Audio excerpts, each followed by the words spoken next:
Do you have a 2008 through 2012 Ford Escape with the 3-liter engine that is leaking oil on your driveway or in your garage?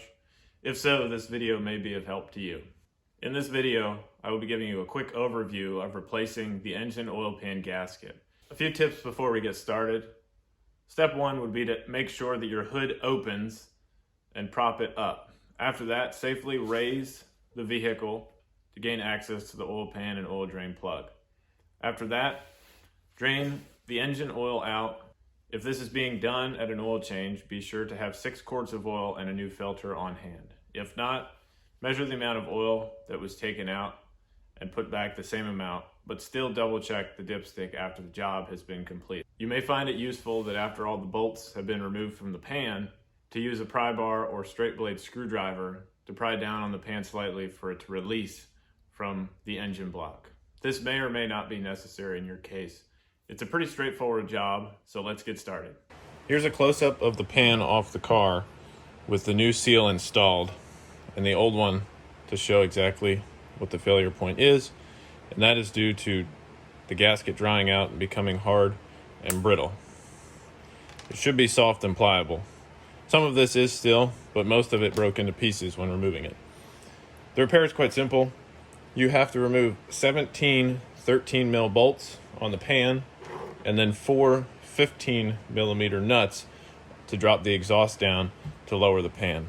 I'll show you that here now. The 4 exhaust nuts are located right here. 1, 2, and then the 3rd and 4th are back here at a flange pointing straight down. You'll have to remove those 4 nuts in order to lower the pan from the bottom of the engine. Be sure to clean the sealing surface on the block and the pan with a Scotch-Brite pad and apply RTV where the timing cover meets the block in these 2 locations. Once you have reinstalled the pan and hand tightened the bolts around the circumference of the pan, I'll show a torquing sequence for the oil pan bolts to be torqued to 18 pound-feet. After all of these bolts are tightened, then tighten the ones to the transaxle. There are 2, 1 and 2. Those get torqued to 30 pound-feet. After that, you can reinstall the exhaust flanges to the front and rear. This rear one utilizes a gasket, so be sure that that is in good shape before reinstalling. And the front one does not use a gasket, it relies on clamping force.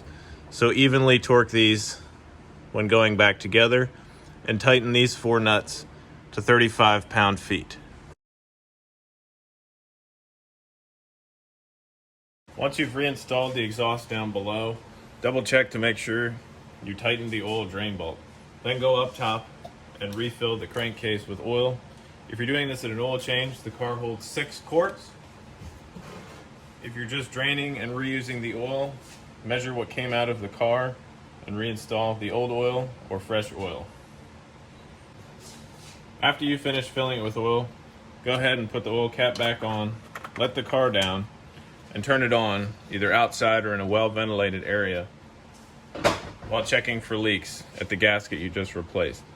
If all seems fine, shut the car off and recheck the engine oil level. The dipstick is located very close to the fill, and it should be between these 2 dots. Once you've confirmed that the engine oil level is at the proper level and there are no leaks, go ahead and clean the underside of the car and engine. I like to use this Engine Bright Foamy Step 1.